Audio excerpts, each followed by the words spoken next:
नई दिल्ली के भारत मंडपम में जारी भाजपा के राष्ट्रीय अधिवेशन का आज दूसरा दिन। प्रधानमंत्री नरेंद्र मोदी कार्यकर्ताओं को करेंगे संबोधित। दूसरा प्रस्ताव भी किया जाएगा पेश।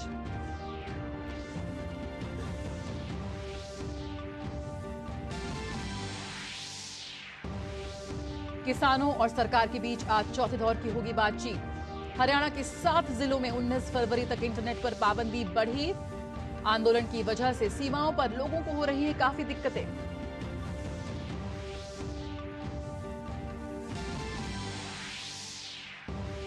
पश्चिम बंगाल के हालात को लेकर प्रदेश भाजपा अध्यक्ष सुकांता मंजुमदार ने ममता सरकार पर साधा करारा निशाना। बिगड़ती कानून व्यवस्था पर उठाए सवाल। डीजीपी राजीव कुमार ने संदेश खाली में हुई हिंसा के अपराधियों के खिलाफ सख्त कार्रवाई करने की कही बात।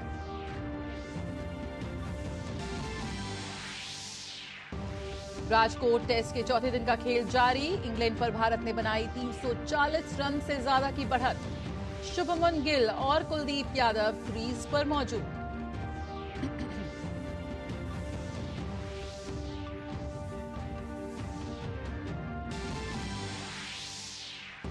बैडमिंटन एशिया टीम चैंपियनशिप के फाइनल में थाईलैंड के खिलाफ भारत 2-0 से आगे। पीवी सिंधु ने अपना जीता एकल मुकाबला। त्रिशा जॉली गायत्री गोपीचंद ने जीता युगल मुकाबला।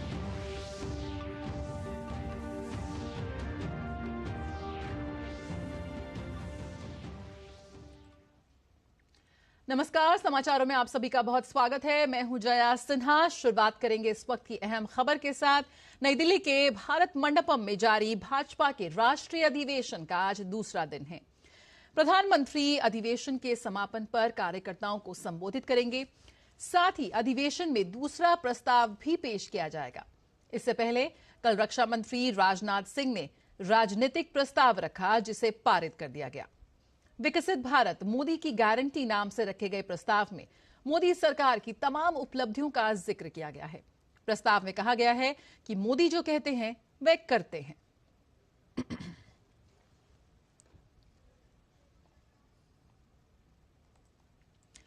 और बीजेपी की राष्ट्रीय अधिवेशन का आज दूसरा दिन है। देश भर से बीजेपी कार्यकर्ता अधिवेशन में हिस्सा ले रहे हैं। सिक्किम से आए बीजेपी नेताओं के साथ बातचीत की हमारे संवाददाता शैलेंद्र मिश्र ने। बीजेपी का राष्ट्रीय अधिवेशन हो रहा है, आज दूसरा दिन है। देश भर से बीजेपी के कार्यकर्ता हैं। उत्तर भारत से, दक्षिण भारत से, पूर्व भारत से, पश्चिम भारत से। उत्तर पूर्व के सिक्किम से बीजेपी कार्यकर्ता हैं। तो देखिए किस तरह से बीजेपी अपने विस्तार पर ध्यान दे रही है। हम लोग ये चाहते हैं कि हम लोग भी नॉर्थ ईस्ट में सब स्टेट के साथ कम्पीट कर सके। भरोसा है कि मोदी जी की अगुवाई में जो काम हो रहा है और तेज होगा। बहुत भरोसा है और यही एक्सपेक्टेशन हम लोग को कभी वही है। और हम लोगों को ये भी कॉन्फिडेंस है कि मोदी साहब के अंडर में और गाइडेंस सुपरविजन में सिक्किम बहुत आगे बढ़ेगा। आज जो भारत भर जो मोदी जी के राज में जो हो रहा है, सारा देश को एक जुड़ने का काम हो रहा है। देखिए हमारा पहले अभी भी हमारा सिक्किम में क्या समझते हैं कि यहाँ के नेशनल का पार्टी नहीं है अभी तक। तो अभी बीजेपी ही एक ही पार्टी है जो सारा भारत को जोड़ने का काम कर रहा है। इसीलिए सिक्किम भी आज बहुत भारत से जुड़ रहा है, क्योंकि यहाँ का राष्ट्रीय जो काम हो रहा है, जैसे एयरपोर्ट बन गया है, अभी सिक्किम में ट्रेन जा रही है और सारे सिक्किम का सारे भारत का विकास जो घर घर में पहुंच रहा है। और बीजेपी एक ही पार्टी है जो सारा भारत को जोड़कर एक जगह में ला रही है। और इसीलिए आज बीजेपी का वर्चस्व सिक्किम में भी बढ़ रहा है। जो मोदी जी ने ये 10 साल में जो काम किया था, कल हमने सब वो देखने को मिला। अब इसी प्रकार से जो भारत सरकार जो सेंट्रल स्कीम प्रोग्राम लॉन्च कर रहा है, वो भी सिक्किम में अभी लागू हो रहा है। भारत सरकार का जो प्रोग्राम, जितना भी प्रोग्राम है, जैसे हवाई अड्डा बन रहा है, भारत माला प्रोजेक्ट अंतर्गत सिक्किम का दुर्गम गांव को रोड कनेक्टिविटी मिल रहा है। तो सिक्किम के जो लोग आए हैं शामिल होने राष्ट्रीय अधिवेशन में बीजेपी के, वो कह रहे हैं कि सिक्किम में तमाम काम हो रहे हैं और भरोसा है कि जो काम बचे रह गए हैं वो प्रधानमंत्री नरेंद्र मोदी की अगुवाई में पूरे होंगे। तो हम देख रहे हैं कि देश भर से पार्टिसिपेशन हो रहा है। देश भर के प्रतिनिधि बीजेपी के आए हुए हैं राष्ट्रीय अधिवेशन में। कैमरामैन योगेश के साथ शैलेंद्र मिश्र, डीडी न्यूज, दिल्ली। और दिल्ली के भारत मंडपम में भाजपा का 2 दिवसीय राष्ट्रीय अधिवेशन इस वक्त जारी है। इस कार्यक्रम में पीएम नरेंद्र मोदी भी शामिल हुए और पार्टी अध्यक्ष जेपी नड्डा ने शॉल पहनाकर उनका स्वागत किया। पीएम ने कार्यकर्ताओं से कहा कि हर बूथ पर पार्टी को 370 वोट बढ़ाने होंगे। 100 दिनों का जनसंपर्क अभियान चलाना है। भाजपा के पिछले 10 साल के कामों का भी प्रचार करना होगा। और पीएम मोदी ने कहा कि भाजपा को 370 और एनडीए को 400 पार पहुंचाने का लक्ष्य मात्र एक आंकड़ा नहीं है। डॉक्टर श्यामा प्रसाद मुखर्जी ने जम्मू कश्मीर को भारत का अटूट एवं अविभाज्य अंग बनाने के लिए बलिदान दिया था और ये उनके लिए सच्ची श्रद्धांजलि होगी। हर बूथ पर भाजपा के कार्यकर्ता अगले 100 दिन तक पिछली बार मिले वोटों में कम से कम 370 वोट बढ़ाएं।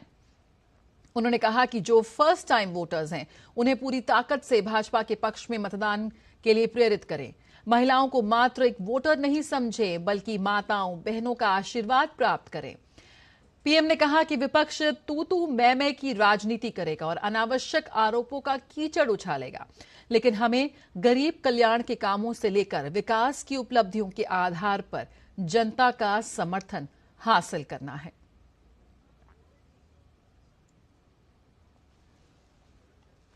तो इस वक्त भाजपा का राष्ट्रीय अधिवेशन जारी है भारत मंडपम में और आइए सीधे आपको ले चलते हैं भारत मंडपम। हमारे संवाददाता राजेश राज इस वक्त हमारे साथ जुड़ रहे हैं। राजेश, लोकसभा चुनाव से पहले भाजपा की सबसे बड़ी बैठक है। देश भर से यहां पर लोग हिस्सा लेने के लिए पहुंच रहे हैं। कल प्रधानमंत्री ने कई महत्वपूर्ण बातें कही और आज भी वो देंगे गुरु मंत्र अपने कार्यकर्ताओं को। क्या कुछ इस वक्त वहां पर हलचल है? साथ ही मैं देख रही हूं आपके साथ एक खास मेहमान भी जुड़े हुए हैं। हाँ बिल्कुल, हमारे साथ पेट्रोलियम राज्य मंत्री रामेश्वर तेली हैं, जो डिब्रूगढ़ से नॉर्थ ईस्ट के सांसद हैं और काफी जमीनी तौर पर भारतीय जनता पार्टी से लंबे समय से जुड़े रहे हैं। आपने प्रस्ताव की बात की, कल राजनाथ सिंह ने जो राजनीतिक प्रस्ताव पेश किया था उसका अनुमोदन निर्मला सीतारमण जो वित्त मंत्री है उन्होंने किया और राजनाथ सिंह ने सिलसिलेवार तरीके से जिस तरीके से पूरे रोड मैप, पूरा खाका जो भारतीय जनता पार्टी का बताने का काम किया, उसमें मैं हॉल के अंदर था। मुझे कई बार ऐसा लगा कि पूरा हॉल राम मंदिर के नाम पर तालियों की गड़गड़ाहट से भर जाता था और कार्यकर्ताओं का जो जोश था वो 7वें आसमान पर था और प्रधानमंत्री नरेंद्र मोदी से कनेक्ट होने का, जो कार्यकर्ताओं से संवाद करने का जो सिलसिला है वो लगातार स्थापित हो रहा था। पूरा खचाखच हॉल जो भारत मंडपम है उसमें अद्भुत नजारा था। लगता था कि पूरा जो हिंदुस्तान है उस मंडपम में वो समाहित हो गया है। हमारे साथ पेट्रोलियम राज्य मंत्री रामेश्वर तेली हैं, उनसे भी हम बात करेंगे। सर, कैसे देखते हैं प्रधानमंत्री को सुनने के लिए, देखने के लिए जिस तरीके से कार्यकर्ता कल भी उत्साहित थे, आज पीएम का संबोधन होगा, क्या उम्मीदें हैं कार्यकर्ताओं में? कितना जोश भर सकेंगे? 400 पार का नारा संकल्प में कितना तब्दील होगा? देखिए, ये जो राष्ट्रीय अधिवेशन है और इसमें करीब 11,000 पार्टी के कार्यकर्ताओं को बुलाया गया था और जो बताया गया है कि रजिस्ट्रेशन करीब 9,000 लोगों को रजिस्ट्रेशन हो गया था। तो आज प्रधानमंत्री के उद्बोधन है और पूरा विश्वास है 11,000 जो लोगों को बुलाया गया था शायद 11,000 लोग ही आज उपस्थित रहेंगे। और जैसे आप लोगों को पता है कि पूरा इस अधिवेशन में पूरा पार्टी के जो हमारी सिस्टम है, जिला परिषद के मेंबर हो, पार्टी के प्रेसिडेंट हो, पार्टी के वाइस प्रेसिडेंट हो, मंडल प्रेसिडेंट हो, ऐसे लोगों को ही बुलाया गया है यहाँ। और आप देख रहे हैं कि आज 12, 12:30 बजे, 1 बजे भारत प्रधानमंत्री की उद्बोधन होगी और हमें यहाँ आज और कल जो हमें रोड मैप दे दिया जाएगा कि आने वाले मंत्री से लेकर कार्यकर्ताओं तक में बहुत उत्साह है पीएम को सुनने के लिए कि पीएम क्या कुछ रखते हैं, क्या कुछ चुनौतियां हैं, क्या कुछ संकल्प लेकर लोकसभा चुनाव के लिए जाया गया। जी, जो जैसे कहा गया है 370 सीट हमें जीतना है और भारतीय जनता पार्टी और एनडीए 400 पार करना है। इसीलिए आज कार्यकर्ता में पूरा उत्साह है कि प्रधानमंत्री के भाषण सुनूं, कोई नया हमें दिशा निर्देश दे कि हम जो लोकसभा होगी उसमें हम जाके इस तरह से हम काम करें। इसके लिए पूरा उत्साह है पार्टी में और पूरा विश्वास है।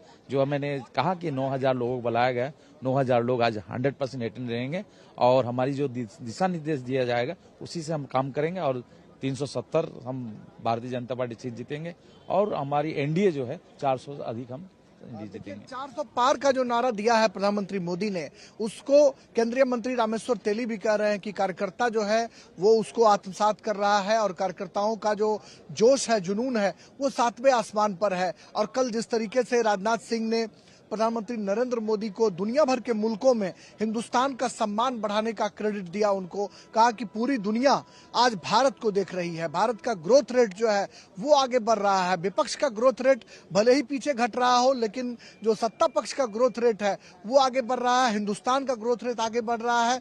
और उन्होंने स्पष्ट तौर पर यह कहा कि प्रधानमंत्री नरेंद्र मोदी के नेतृत्व में तकरीबन 25 करोड़ से ज्यादा जो गरीबी रेखा से नीचे लोग थे वो बाहर निकले हैं।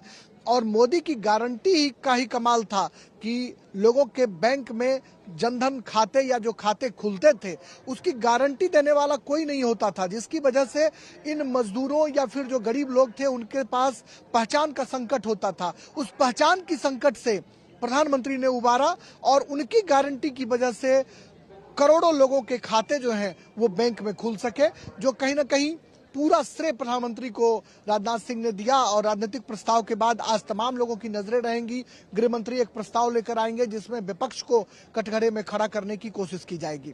जया पास फिर लौटेंगे और जानकारी के साथ लेने के लिए, लेकिन फिलहाल बहुत बहुत शुक्रिया हमसे जुड़ने के लिए इस बुलेटिन में। और यहाँ वक्त है एक छोटे से ब्रेक का, जल्द हाजिर होते हैं। साल बरस और सदी नहीं, एक युग गुजर जाएगा। उम्र न पूछो वंडर की, जब फर्क नजर आएगा।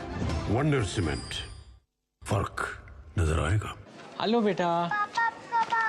मिस्टर विकास के साथ कौन है? बस बेटा थोड़ी देर और। वो मिस्टर विकास की फाइल आप पॉलिसी बाजार।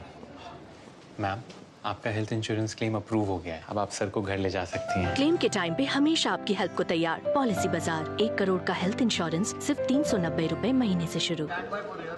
यारो, शादी तो मैं प्रीति से ही करूंगा। कॉलेज टॉप करके अच्छी सी नौकरी लूंगा, झट से प्रीति को प्रपोज कर दूंगा और फैमिली हॉलिडे स्पेन में। वाह यार, मैं तेरी प्लानिंग का बड़ा फैन। तू आज ही SBI में अपना सेविंग्स अकाउंट ओपन कर ले और अपने स्पेन हॉलिडे की सेविंग शुरू कर दे। SBI सेविंग्स अकाउंट के साथ पाइए सेफ, सिक्योर, कन्वीनियंट बैंकिंग और ग्रेट कस्टमर सर्विस। SBI, देश का फैन। साल बरस और सदी नहीं, एक युग गुजर जाएगा। उम्र न पूछो वंडर की, जब फर्क नजर आएगा। वंडर सीमेंट, फर्क नजर आएगा। ब्रेक के बाद स्वागत है। बात कर लेते हैं किसानों की। सरकार और किसानों के बीच चौथे दौर की बातचीत चंडीगढ़ में होगी आज। इससे पहले किसानों और सरकार के बीच 3 दौर की बैठक हो चुकी है। पिछली बार चंडीगढ़ में हुई बैठक के बाद कृषि मंत्री अर्जुन मुंडा ने कहा था कि किसानों के साथ सकारात्मक बातचीत हुई है। इसमें 3 केंद्रीय मंत्रियों के अलावा पंजाब के मुख्यमंत्री भी शामिल हुए थे। आज चौथे दौर की बातचीत में एक बार फिर किसानों और केंद्रीय मंत्रियों के बीच बातचीत होगी। ऐसे में उम्मीद जताई जा रही है कि इस बार बैठक में कोई समाधान निकल सकता है। किसान अपने आंदोलन के 6ठे दिन भी दिल्ली जाने की जिद को लेकर शंभू बॉर्डर पर डटे हुए हैं। किसान यूनियन ने पंजाब के सभी टोल पर कब्जा कर 2 दिन के लिए सभी टोल फ्री करा दिए हैं। हरियाणा में BKU चढ़नी की तरफ से शनिवार को पानीपत और करनाल सहित कई तहसीलों में ट्रैक्टर मार्च निकाले गए। आज हरियाणा के किसान मजदूर संगठनों की एक मीटिंग कुरुक्षेत्र ब्रह्म सरोवर पर होगी, जिसमें आंदोलन को लेकर अगली रूपरेखा तय की जाएगी। इस बीच किसानों के आंदोलन को देखते हुए हरियाणा के 7 जिलों में इंटरनेट पर पाबंदी को 19 फरवरी रात 12 बजे तक बढ़ा दिया गया है। गौरतलब है कि किसान आंदोलन के चलते दिल्ली से चंडीगढ़, हरियाणा, पंजाब जाने वाले लोगों को काफी दिक्कतों का सामना करना पड़ रहा है। तो किसानों और सरकार के बीच आज बातचीत होगी। चौथे दौर की बातचीत है। इसमें क्या कुछ निकल कर आ सकता है, इसकी आइए इस पर और जानकारी लेते हैं। हमारे संवाददाता अनुज यादव हमारे साथ जुड़ चुके हैं। अनुज, किसान आंदोलन को लेकर अभी क्या कुछ अपडेट है? लगातार जो महापंचायत हो रही है, किसानों की अपनी बैठकें भी हो रही हैं। चौथे दौर की बातचीत में क्या कुछ उम्मीद कर सकते हैं वो बात होगी, लेकिन इस वक्त क्या कुछ स्थिति है बॉर्डर्स पर और इस आंदोलन को लेकर विभिन्न जगहों में? देखिए जया, चौथे दौर की वार्ता आज एक बार फिर से चंडीगढ़ में होगी किसानों और सरकार के 3 मंत्रियों के बीच, जिसमें पंजाब के मुख्यमंत्री भगवंत सिंह मान के भी रहने की उम्मीद है। हम पिछले 3 बैठकों की जया बात करें तो उसमें सरकार ने तमाम पक्ष किसानों के सामने रखे हैं। किसान संगठनों ने इस बात को कहा कि देखिए, किसी भी तरीके से रातों रात किसी बड़े फैसले पर इस तरीके से निर्णय नहीं लिया जा सकता है। किसानों को अगर एमएसपी और बाकी जितने भी उनकी मांगे हैं उन पर अगर उनका कोई भी अगर समस्या है तो इस पर एक उच्च स्तरीय कमेटी का गठन किया जा सकता है। पिछली बार भी इस बात को रखा था और आज की जब बैठक होगी तो इस समिति के गठन की बात आज एक बार फिर किसानों के सामने रखी जा सकती है। लेकिन सवाल सबसे बड़ा जया यही है कि आखिर किसान अपनी जिदों पर क्यों अड़े हुए हैं जब सरकार बातचीत के माध्यम से समस्या का समाधान निकाल सकती है। मैं तीसरे दौर की वार्ता की बात करूं जया, तो किसान वार्ता को बीच में ही छोड़कर चले गए। क्या इस तरीके से किसी समस्या का समाधान निकल सकता है? दूसरी जो आपने बात की कि चाहे दिल्ली एनसीआर के तमाम बॉर्डर हैं, चाहे अंबाला की हम बात करें जो हरियाणा और पंजाब के बॉर्डर को सिंघू बॉर्डर जोड़ता है, वहां किसान लगातार वहां पर बैठे हुए हैं और कई बार वो कोशिश करते हैं कि बैरिकेडिंग तोड़कर वो दिल्ली की तरफ कूच करें। ये कोई समस्या का समाधान नहीं हो सकता। दिल्ली से आने वाले जितने भी लोग हरियाणा की तरफ आते हैं, पंजाब की तरफ आते हैं या जिसको जम्मू की तरफ जाना है, उन सब लोगों को दिक्कत हो रही है। बोर्ड की परीक्षाएं चल रही हैं, बच्चों को दिक्कत हो रही है। क्या इस तरीके से माहौल बनाकर किसानों की समस्याओं का समाधान हो सकता है? अब दूसरी बात हम करते हैं कि आखिर किसानों की कौन सी वो मांगे हैं। एमएसपी की गारंटी की कानून की वो बात करते हैं। सबसे ज्यादा एमएसपी पर खरीद पंजाब और हरियाणा के किसानों की गेहूं और धान की होती है। ये सरकारी आंकड़े हैं। सबसे ज्यादा अगर चावल सबसे ज्यादा अगर उसका एक्सपोर्ट होता है तो वो हरियाणा के बासमती चावल का और पंजाब के चावल का होता है। सबसे ज्यादा साधन, सबसे ज्यादा संपन्न किसान अगर कहीं का है तो वो हरियाणा और पंजाब का है, अगर मैं बाकी पूरे देश के राज्यों के मुकाबले बात करूं। उसके बावजूद भी धरना प्रदर्शन, हम जानते हैं कि अब से कुछ साल पहले 11 महीने तक दिल्ली की सड़कों को रोककर किसानों ने रखा था। आखिर उनकी ऐसी कौन सी ऐसी मांगे हैं जिनको वो जिद कर पूरी कराना चाहते हैं? ये कि सबसे बड़ा सवाल है। लगातार एमएसपी को लगातार केंद्र सरकार बढ़ाती रही है। जो 27,000 करोड़ का बजट 2014 में होता था, आज वो 1,25,000 करोड़ का बजट किसानों के लिए है।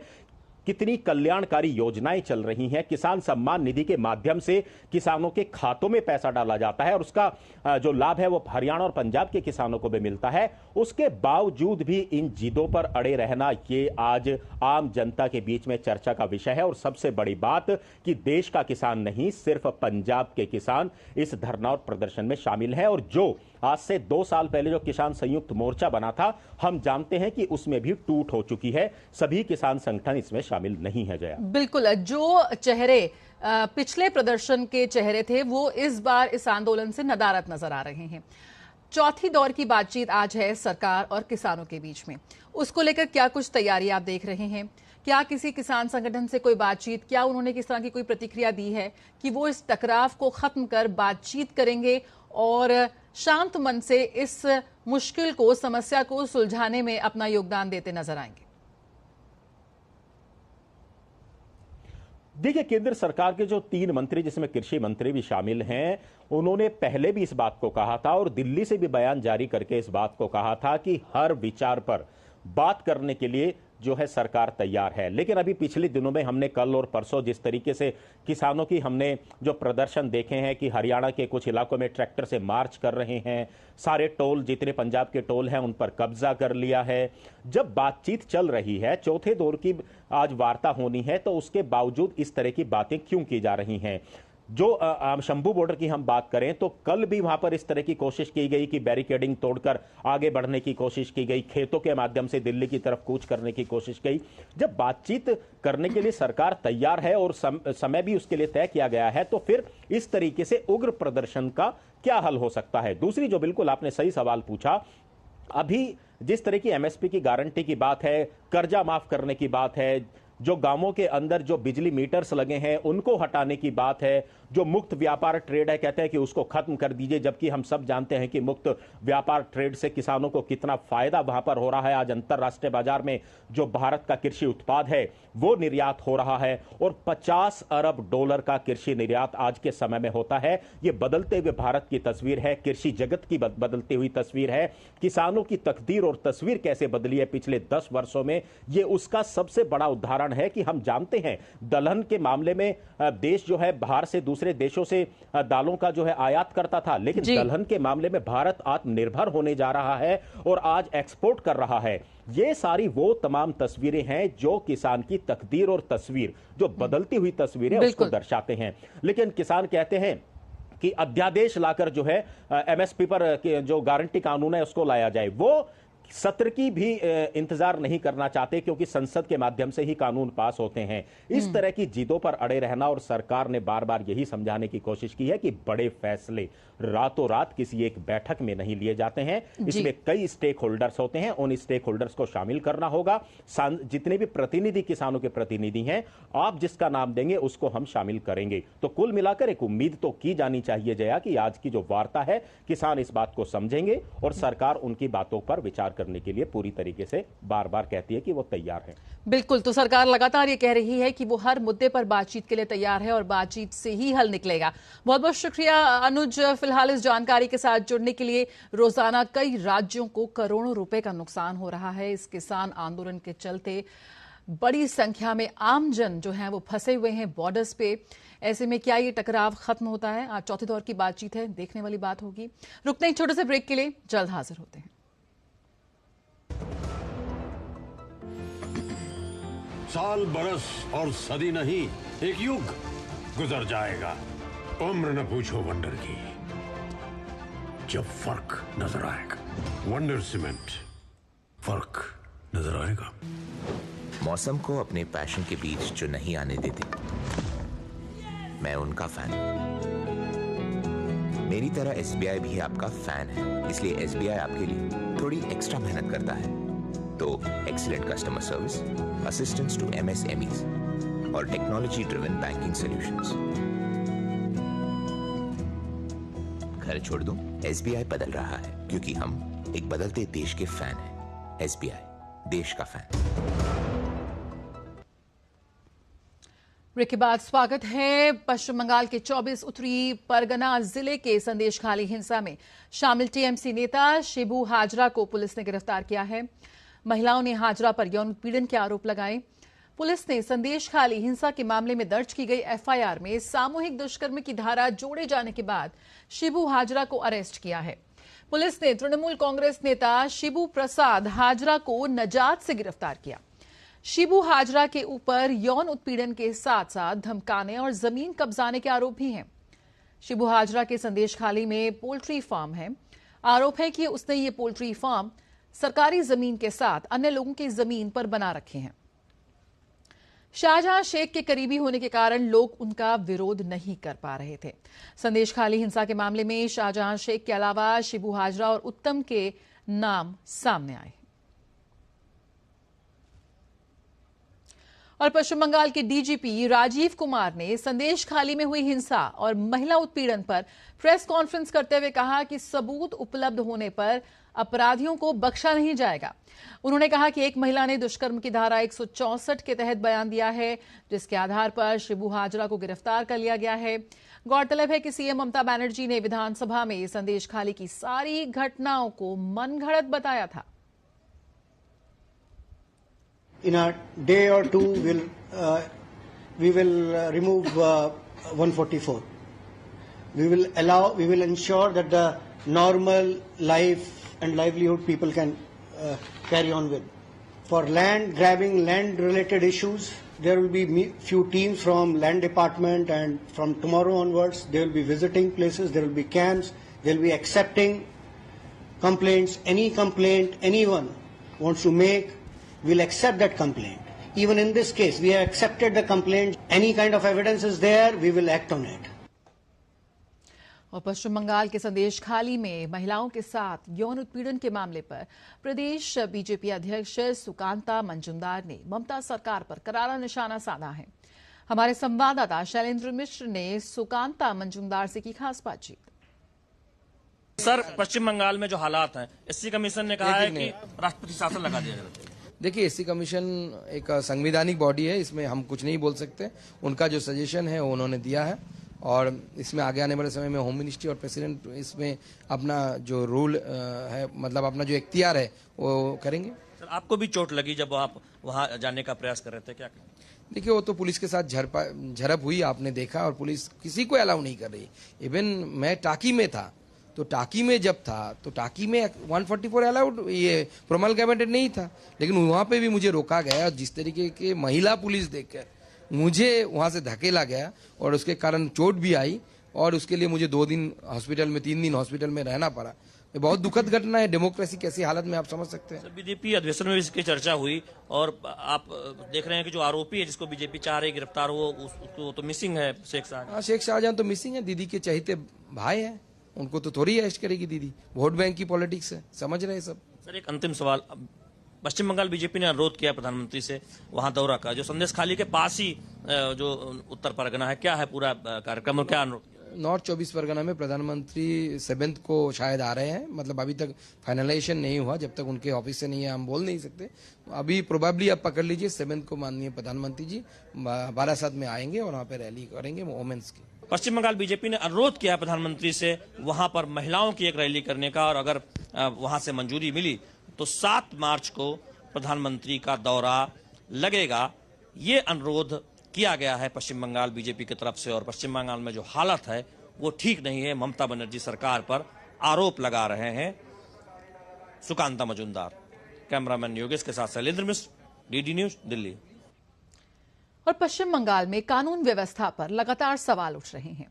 पश्चिम बंगाल से भाजपा सांसद और केंद्रीय मंत्री सुभाष सरकार ने ममता सरकार पर निशाना साधा है। सुभाष सरकार ने कहा कि बंगाल में कानून व्यवस्था नाम की कोई चीज ही नहीं है। पश्चिम बंगाल में जो महिलाओं के खिलाफ हिंसा हो रही है, अत्याचार हो रहे हैं, उस पर बीजेपी ने चिंता जताई है। जब राजनीतिक प्रस्ताव आया, राजनाथ सिंह ने उस पर चिंता जताई।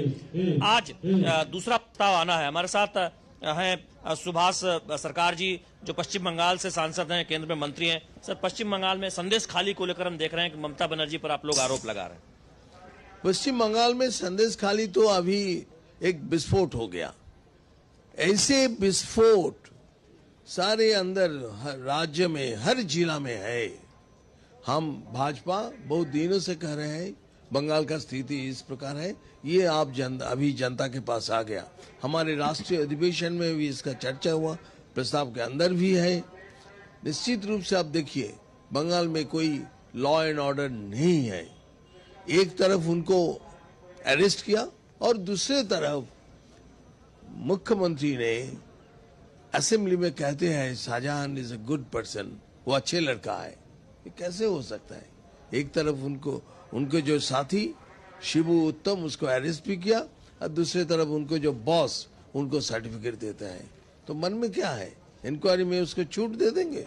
बीजेपी तो लगातार वहां कह रही है कि पश्चिम बंगाल में हालत खराब है कानून व्यवस्था की। एससी कमीशन ने जो राष्ट्रपति को सिफारिश की है, उसमें कह दिया कि वह राष्ट्रपति शासन लगाया जाना चाहिए। एक इस तरह के हालात हैं संदेश खाली में जो हालात, और जो पश्चिम बंगाल में सारी जनता की राय तो ऐसे ही है।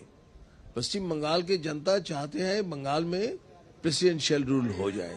बंगाल से कितनी सीटें की उम्मीद है? बंगाल से निश्चित रूप से 32 से 35 निश्चित रूप से होगा। बहुत धन्यवाद सुभाष सरकार। उनका कहना है कि 32 से 35 बंगाल से भाजपा लोकसभा में जीतेगी, और पश्चिम बंगाल में जो हालत है वो राष्ट्रपति शासन लगाए जाने लायक है, ऐसा जनता मानती है।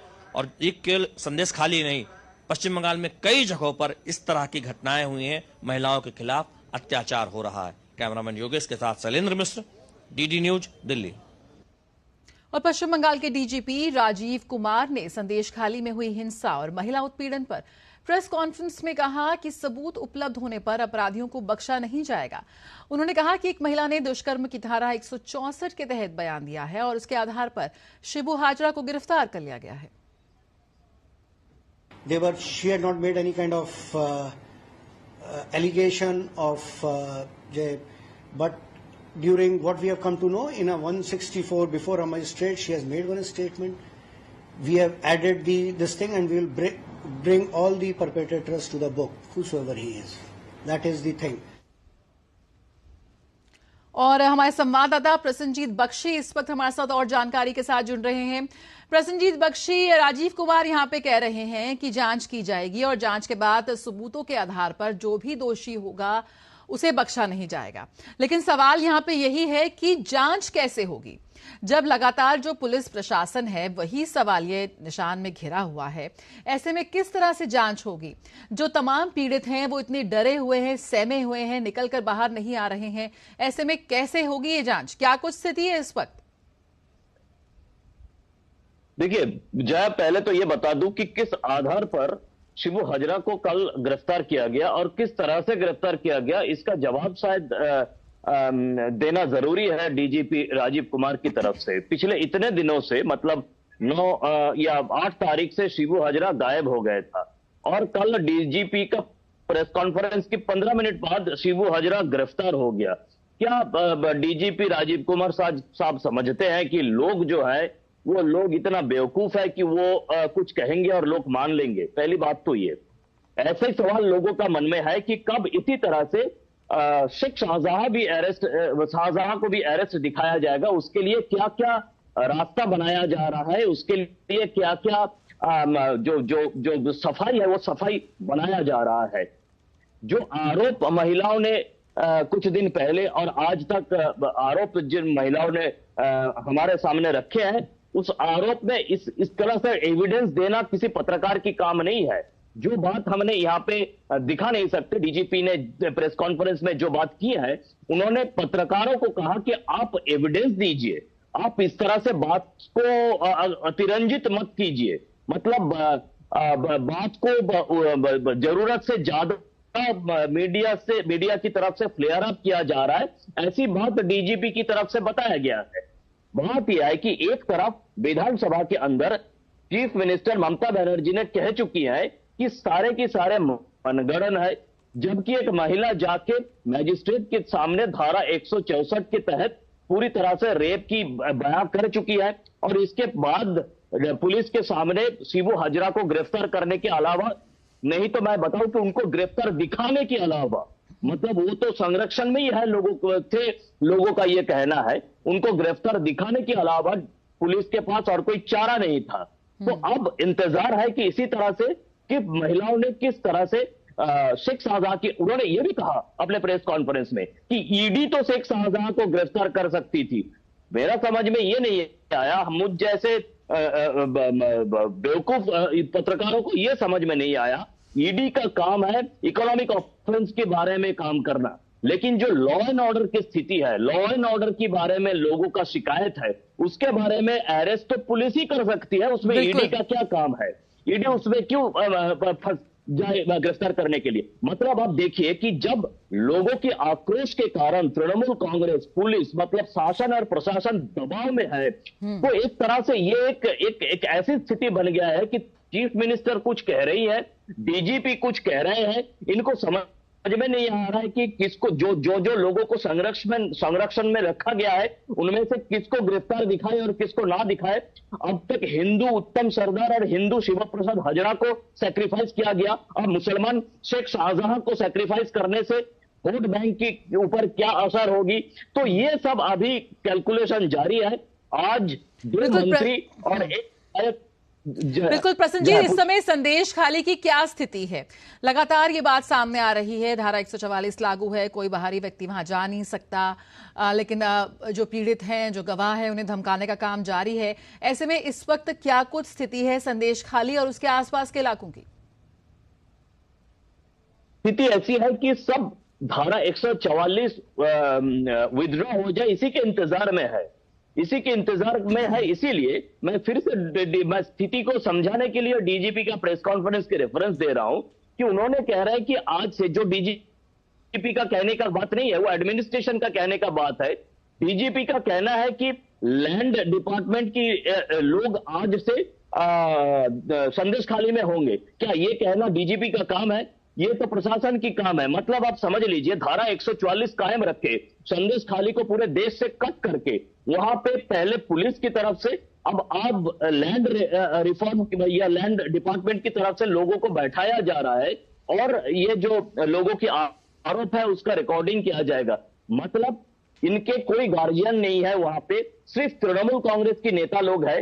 आज प्रदेश की 2 मंत्री और 1 विधायक का भेजा जा रहा है, जिसमें वो विधायक है जो हाजी नूरुल कई साल पहले इसी बसीरहाट में भयंकर दंगे की आरोपी थे। इन तीनों को भेजा जा रहा है तृणमूल कांग्रेस की तरफ से, लेकिन बाकी सब लोगों को रोका जा रहा है।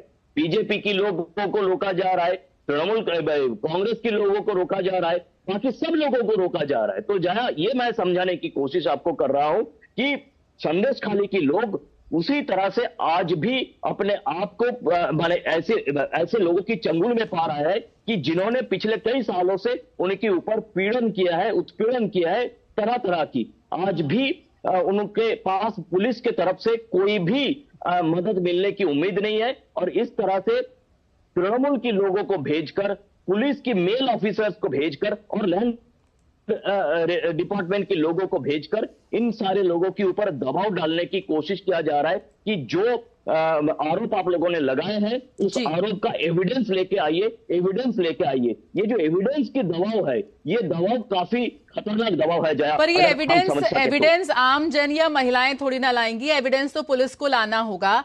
और यहाँ पे सिर्फ जमीन पे जबरदस्ती कब्जे का मामला नहीं है, यहाँ पर यौन उत्पीड़न का मामला है, बेहद गंभीर आरोप है। मीडिया के सामने कई बार महिलाएं आ चुकी हैं, बयान दे चुकी हैं, इस वक्त खुलकर वो अपना विरोध प्रदर्शन कर रही हैं। ऐसे में पुलिस प्रशासन की ओर से डीजीपी सिर्फ प्रेस कॉन्फ्रेंस कर रहे हैं, क्या कुछ और कार्रवाई की जा रही है? साथ ही अबू हाजरा की गिरफ्तारी के बाद को लेकर क्या कुछ अपडेट है और गिरफ्तारियों को लेकर भी क्या कुछ संकेत मिल रहे हैं? देखिए, पहले तो बता दूं कि शिबू हाजरा को थोड़ी देर बाद कोर्ट में पेश किया जाएगा। उसके बाद तो हमें पता चलेगा कि उनको कितना दिन के लिए किस तरह से रिमांड में लिया जा रहा है। पहली बात तो ये है। दूसरी बात है, कल फिर मैं वापस आ रहा हूं डीजीपी का प्रेस कॉन्फ्रेंस में। उन्होंने कल सीधी तरह से बता दिया है कि जो महिलाएं पहले कुछ दिनों में अपना चेहरा खुल के मीडिया के सामने पूरे बात को रखने की कोशिश की थी, बाद में शायद उन लोगों ने कहा, जो डीजीपी का दावा है, कि वो इस तरह से उस बात को नहीं रखना चाहती थी। मतलब यौन उत्पीड़न के बारे में वो बात रखना नहीं चाहती थी, वो कुछ मनोरंजन के बारे में कहना चाहती थी और कुछ अलग बातों के लिए अपना जो आक्रोश है वो आक्रोश कहना चाहता। मतलब मैं कहना फिर से चाहूंगा कि ये जो दबाव की सिलसिला है पिछले 6-7 तारीख से, उन्होंने ये भी कहा डीजीपी ने कि 6 तारीख की पहले हमारे पास इस तरह की कोई आरोप या इस तरह की कोई कंप्लेन नहीं थी। मतलब जब पूरे देश में हम जानते हैं महिलाओं ने, वैसे ही बाकी 498 में महिलाओं ने थाने में जाके कंप्लेन नहीं करती थी, ऐसी समय पे इस तरह की यौन उत्पीड़न के बारे में जब शिबू हाजरा, उत्तम सरदार या शेख शाहजहां जैसे लोग वहां पे खुले आम घूम रहे हैं, तो ये लोग कैसे जाके थाने में अपना कंप्लेन लिखाती? ये सिंपल सा सवाल है। ये डीजीपी साबित करने की कोशिश की। मैं डीजीपी का प्रेस कॉन्फ्रेंस का बार बार हवाला इसलिए दे रहा हूं कि डीजीपी पुलिस की एक सिंबल है, पुलिस की टॉप मोस्ट ऑफिशियल है। तो डीजीपी का प्रेस कॉन्फ्रेंस से हमको पता चल गया कि पुलिस का क्या रवैया है, प्रशासन का क्या रवैया है, किस तरह से शासन, प्रशासन और शासक दल मतलब तृणमूल कांग्रेस मिलकर पूरे दबाव की काम कर रहा है। अब तुरंत कल अदालत में सुनवाई है। अब लोगों का यह मानना है कि अदालत किसी ना किसी तरह से अदालत क्या करेगी, अदालत की सोच है, लेकिन धारा 144 हटे, लोग अंदर जा पाए और पता करें कि जो महिलाएं 6-7 तारीख को कैमरा के सामने बात करके पूरे दुनिया को बताया था कि उनकी हालत क्या है, ये महिला अब किस स्थिति में है, वो महिला है कि नहीं, वो महिला क्या अपने जो पुराने आरोप है उस आरोप पर टिकी हुई कि नहीं, इसके बीच में पुलिस, लैंड डिपार्टमेंट, प्रशासन और तृणमूल कांग्रेस की तरफ से क्या दबाव डाला गया, ये सारे ढूंढना अभी लोगों की काम है। और इसी के इंतजार में है संदेश खाली की महिला की धारा 144 हट जाए और हमारे बचाने वाले लोग फिर संदेश खाली में आ पाए। जय। बिल्कुल, बहुत बहुत शुक्रिया प्रसन्नजीत बख्शी, हमारे संवाददाता, जो इस वक्त बता रहे थे कि बेहद दुर्भाग्यपूर्ण है। प्रेस कॉन्फ्रेंस जरूर यहाँ पे डीजीपी कर रहे हैं, लेकिन किसी भी पत्रकार का या किसी भी जो तमाम आरोप लग रहे हैं उनका वो जवाब देने के लिए राजी नहीं है। इस वक्त क्या कुछ स्थिति है वो आज सामने आएगी, जब जो अबू हाजरा जिसे गिरफ्तार किया गया है उसे कोर्ट में पेश किया जाएगा और धारा 144 को लेकर भी स्थिति अभी साफ होती नजर आएगी। बढ़ते हैं अगली खबर की ओर। प्रधानमंत्री नरेंद्र मोदी 19 फरवरी को उत्तर प्रदेश का दौरा करेंगे। सुबह करीब 10:30 बजे प्रधानमंत्री संभल जिले में श्री कल्की धाम मंदिर का शिलान्यास करेंगे। इस अवसर पर प्रधानमंत्री श्री कल्की धाम मंदिर के मॉडल का अनावरण करने के साथ साथ एक सभा को भी संबोधित करेंगे।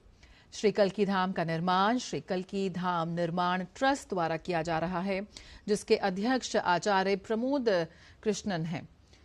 कार्यक्रम में कई संत, धार्मिक नेता और अन्य गणमान्य लोग शामिल होंगे।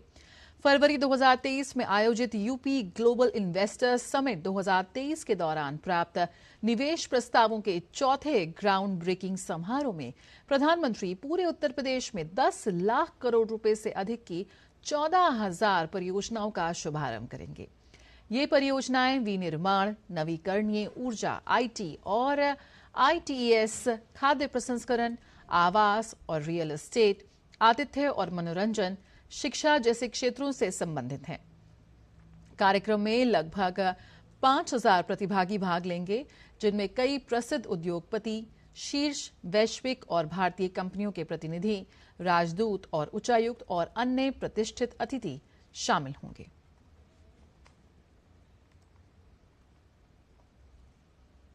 और निर्वाचन आयोग का दल मुख्य निर्वाचन आयुक्त राजीव कुमार के नेतृत्व में बिहार में लोकसभा चुनाव की तैयारियों का जायजा लेने के लिए 3 दिवसीय दौरे पर कल पटना पहुंच रहा है। आयोग के दल में दोनों निर्वाचन आयुक्त अनूप चंद्र पांडे और अरुण गोयल भी शामिल होंगे। आधिकारिक जानकारी के अनुसार निर्वाचन आयोग की टीम अपने दौरे के क्रम में पहले दिन 19 फरवरी को राज्य के मुख्य निर्वाचन पदाधिकारी HR श्रीनिवास और पुलिस महानिदेशक RS भट्टी तथा झारखंड के केंद्रीय सुरक्षा बलों के नोडल अधिकारी के साथ सुरक्षा संबंधी प्रबंधों पर चर्चा करेगी। 20 फरवरी को आयोग का दल राज्य के राष्ट्रीय और राज्य स्तरीय मान्यता प्राप्त दलों के साथ बैठक करेगा। इसी दिन सभी जिलाधिकारियों, सह जिला निर्वाचन पदाधिकारियों के साथ भी बैठक करेंगी और इस दौरान बैठक में सभी जिलों के पुलिस अधीक्षक, प्रमंडलीय आयुक्त और विभिन्न जोन के पुलिस महानिरीक्षक भी उपस्थित रहेंगे। दौरे के समापन के पहले 21 फरवरी को निर्वाचन आयोग का दल मुख्य निर्वाचन पदाधिकारी और बिहार के केंद्रीय सुरक्षा बलों के नोडल अधिकारियों के साथ चर्चा करेगा। इसके अलावा आयकर विभाग, प्रवर्तन निदेशालय, उत्पाद विभाग के अधिकारियों और सीमा शुल्क के अधिकारियों के साथ आयोग की अलग से बैठक होगी। इसी दिन दोपहर बाद राज्य के मुख्य सचिव और पुलिस महानिदेशक के साथ भी चुनाव संबंधी प्रबंधों, मतदाता जागरूकता अभियान और अन्य विषयों पर आयोग के दल के साथ चर्चा होगी।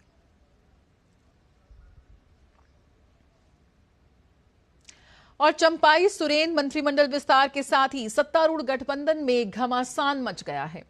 चंपाई सुरेन मंत्रिमंडल में मंत्री नहीं बनाए जाने से नाराज कांग्रेस के 8 से 10 विधायक दिल्ली कूच कर गए हैं, ताकि आलाकमान से मिलकर अपनी मांगों को रख सकें।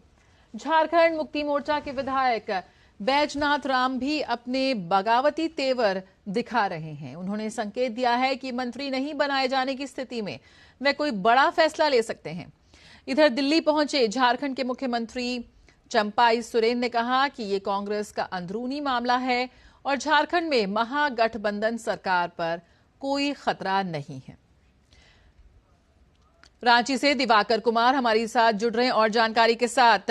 दिवाकर, अगर अंदरूनी मामला है कांग्रेस का तो इस तरह से खबरों में कैसे आ गया? इस तरह से कैसे विधायक कूच कर गए दिल्ली की ओर? और जो उनका अंदाज है, बॉडी लैंग्वेज है, बगावती तेवर हैं, कैमरे में कैद तो हो रहे हैं। ऐसे में क्या है पूरा मामला और क्या कुछ कर रहा है कांग्रेस आला कमान?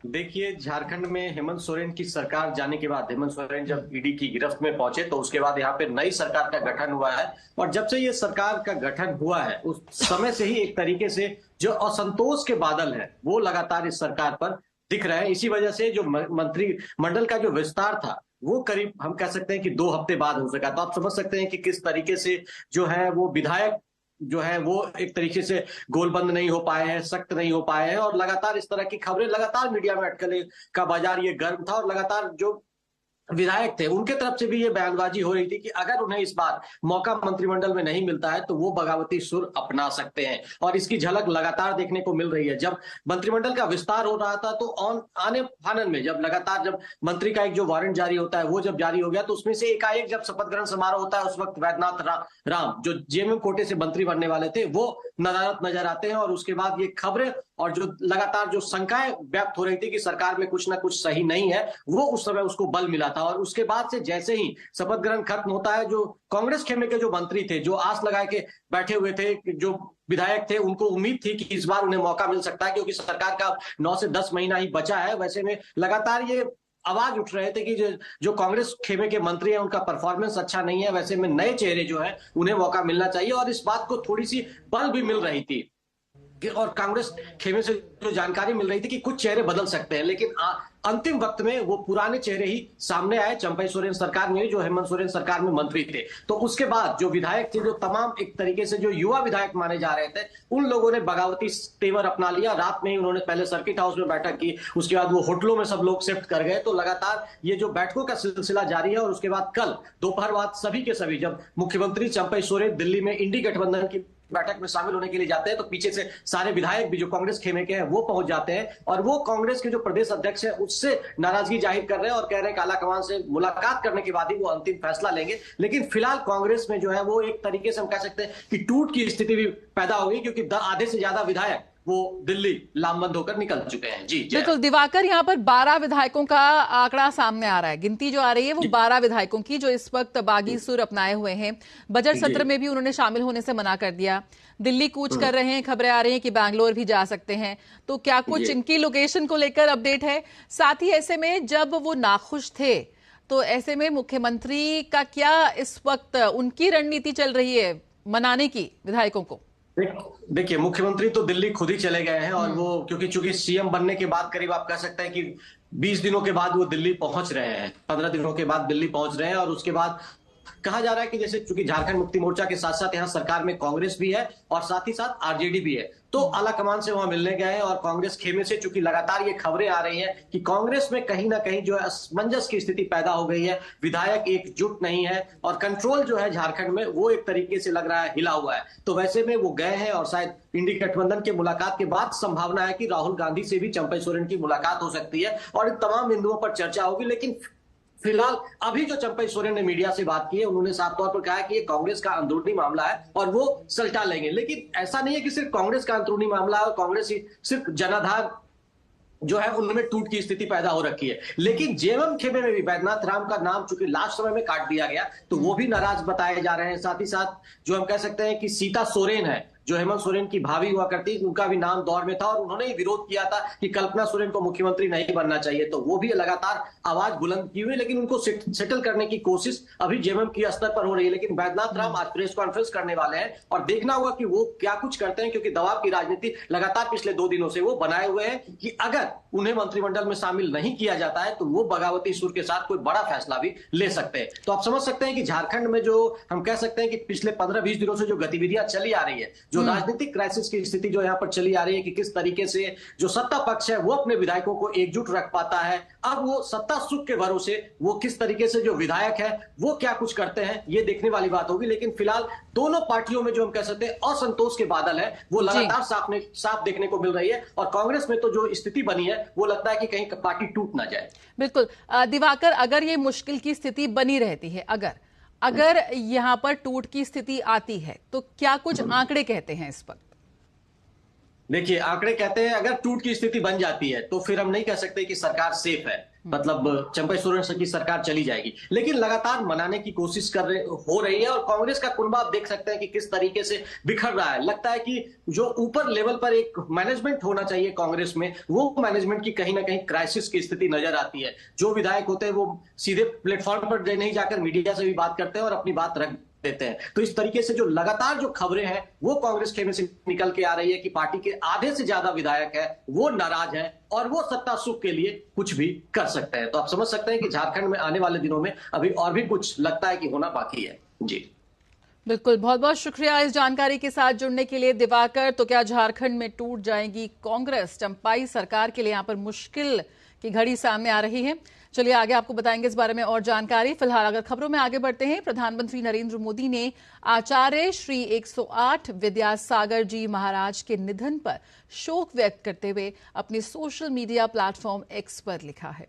उन्होंने लिखा है कि मेरे विचार और प्रार्थनाएं आचार्य श्री 108 विद्यासागर जी महाराज जी के अनगिनत भक्तों के साथ हैं। आने वाली पीढ़ियां उन्हें समाज में उनके अमूल्य योगदान के लिए याद रखेंगी। विशेषकर लोगों में आध्यात्मिक जागृति के लिए उनके प्रयासों, गरीबी उन्मूलन, स्वास्थ्य देखभाल, शिक्षा जैसे कार्यों के लिए मुझे वर्षों तक उनका आशीर्वाद प्राप्त करने का गौरव प्राप्त हुआ है। मैं पिछले साल के अंत में डोंगरगढ़ छत्तीसगढ़ में चंद्रगिरी जैन मंदिर की अपनी यात्रा को कभी नहीं भूल सकता। उस समय मैंने आचार्य श्री 108 विद्यासागर जी महाराज जी के साथ समय बिताया था और उनका आशीर्वाद भी प्राप्त किया था। और विदेश मंत्री डॉक्टर एस जयशंकर जर्मनी की यात्रा पर हैं। विदेश मंत्री ने जर्मनी में म्यूनिक सुरक्षा सम्मेलन से इतर कई नेताओं से मुलाकात की। उन्होंने सम्मेलन से इतर चीन के विदेश मंत्री वांग यी से भी मुलाकात की। तो विदेश मंत्री डॉक्टर एस जयशंकर ने सीडीयू नेता फ्रेडरिक मर्ज से भी मुलाकात की। दोनों नेताओं ने भारत जर्मनी और भारत यूरोपीय संबंधों पर चर्चा की।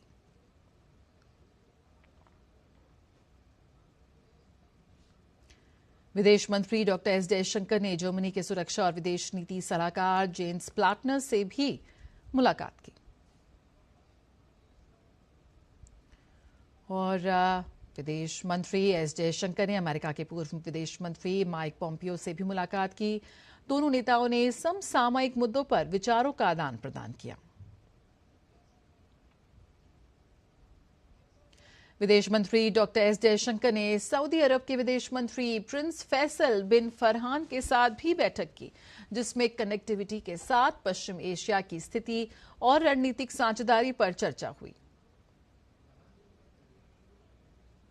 विदेश मंत्री एस जयशंकर ने नॉर्वे के अपने समकक्ष स्पेन बार्थ ईट से भी मुलाकात की। दोनों नेताओं ने बहुपक्षवाद और न्याय संगत विश्व व्यवस्था पर चर्चा की। विदेश मंत्री डॉक्टर एस जयशंकर ने म्यूनिक सुरक्षा सम्मेलन में विश्व मित्र ब्रिजिंग डिवाइड्स सत्र में भी भाग लिया, जिसमें कई मुद्दों पर चर्चा हुई।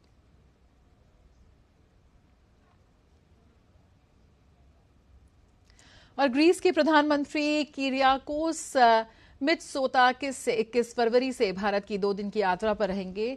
उनके साथ एक व्यापारिक प्रतिनिधिमंडल भी भारत आएगा। ग्रीस के पीएम नई दिल्ली में 9वें रायसीना डायलॉग में मुख्य वक्ता होंगे। वे प्रधानमंत्री नरेंद्र मोदी के साथ द्विपक्षीय वार्ता भी करेंगे। प्रधानमंत्री मोदी उनके सम्मान में भोज की भी मेजबानी करेंगे। इसके साथ ही वे मुंबई की भी यात्रा करेंगे। ये ग्रीस के किसी राष्ट्राध्यक्ष की 15 साल के बाद पहली भारत यात्रा होगी। विदेश मंत्रालय ने कहा कि पिछले साल अगस्त में पीएम मोदी की ग्रीस यात्रा के दौरान भारत ग्रीस संबंधों को रणनीतिक साझेदारी तक बढ़ाया गया है।